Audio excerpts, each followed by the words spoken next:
오늘 히브리서 13장이 히브리서 마지막 장인데 1, 2절에 이런 말씀이 있습니다. 형제 사랑하기를 계속하고 손님 대접하기를 잊지 말라. 예, 여러분 본문의 분위기가 바뀌었습니다. 지금까지는 믿음의 도리, 교리에 대한 말씀이었는데 마지막 13장은 삶의 도리, 윤리에 대한 말씀입니다. 그런데 이것은 이상한 게 아니죠. 어색하지 않죠. 대부분의 바울 서신이 이런 구조입니다. 앞부분에는 우리가 어떻게 구원받는가, 오직 믿음으로 구원받는다는 교리가 나오고, 뒷부분에는 그러므로 구원받은 우리는 어떻게 살아야 되나, 이웃 사랑하며 살아야 된다라는 윤리가 나오죠. 지금 히브리서 기자도 그동안은 예수 그리스도께서 유대교의 어떤 사람보다 뛰어나다라고 증거를 했습니다. 그래서 우리가 믿는 도리의 소망을 움직이지 말고 굳게 잡자고 했죠.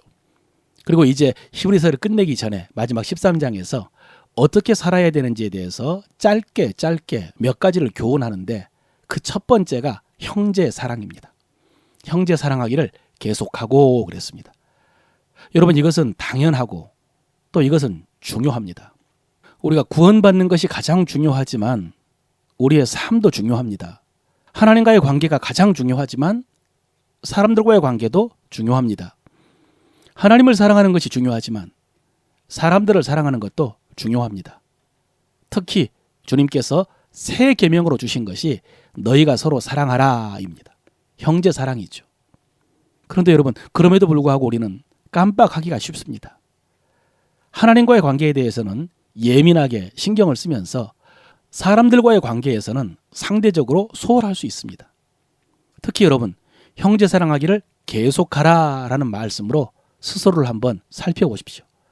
계속하라는 메노라고 해가지고 머무르다, 흔들리지 않는다, 그런 의미입니다. 그러니까 사랑하면서 흔들리지 말라는 말씀이죠.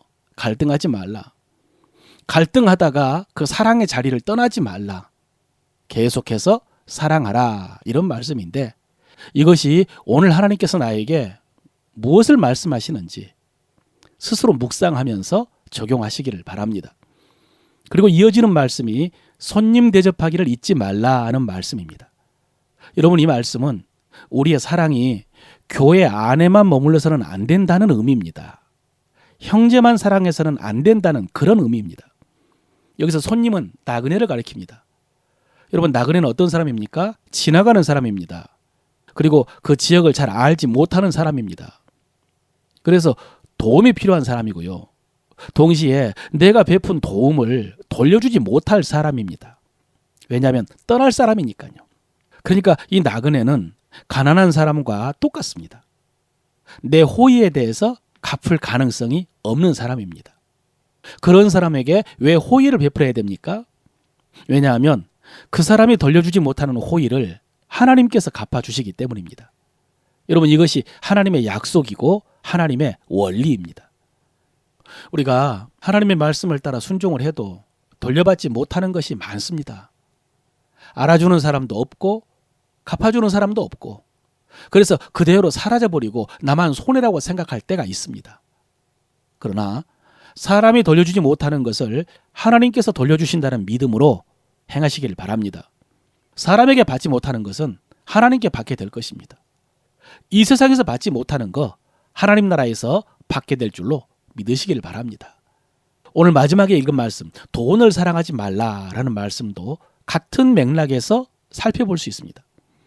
여러분, 여기서 돈을 사랑한다는 것은 돈을 더 소유하려는 마음이죠. 지금 가진 것에 만족하지 못하고 더 소유하려는 마음입니다. 그래서 악착같이 모으겠죠. 그런데 그렇기 때문에 나타나는 현상 가운데 한 가지가 또 돈을 쓰지를 못하는 것입니다. 그래서 여러분, 앞에서 말씀하신 형제를 사랑하는 것, 나그네를 영접하는 것, 이거 하지를 못하는 것입니다. 그런데 오늘 히브리 기자는 어떻게 욕심에 사로잡히지 않고 또 인색하지 않을 수가 있었나?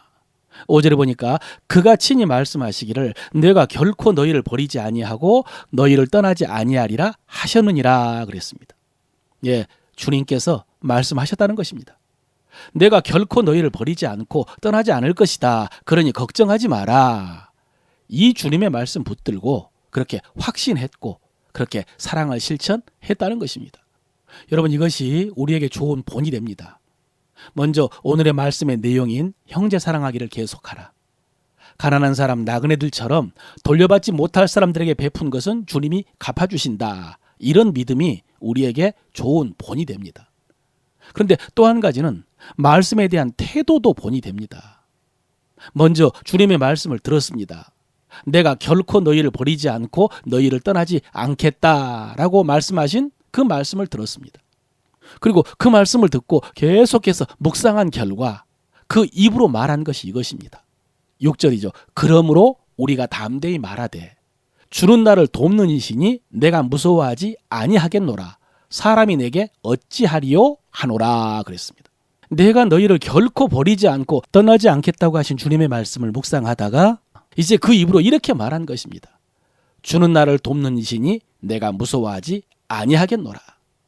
주는 나를 돕는 이시니 내가 무서워하지 아니하겠노라. 사람이 내게 어찌하리요? 사람이 내게 어찌하리요? 여기까지 간 것입니다. 여러분, 제가 여러분에게 설교할 때 여기까지 해주고 싶습니다. 성경을 정확하게 해석하고 연구하고 묵상해서 하나님의 말씀을 듣고 전할 뿐만 아니라 여러분이 입으로 말할 것까지 가르쳐주고 싶습니다. 이것이 우리가 말씀을 지키고 말씀을 실천하고 순종하고 열매 맺는 비결이기 때문입니다. 말씀을 듣고 그리고 그 말씀을 내 입으로 말하는 것입니다. 사랑하는 성도 여러분, 여러분도 말씀을 들을 때 여기까지 해보시길 바랍니다. 내용만 듣고 은혜 받았다고 끝내지 말고 그거 알았다고 이해했다고 생각만 하지 말고 그러므로 내가 담대히 말하되 라고 하면서 입으로 그 말을 하는 데까지 말씀을 받으시기를 바랍니다. 그래서 그 말씀이 삶 속에서 역사하고 열매 맺게 되시기를 축원합니다.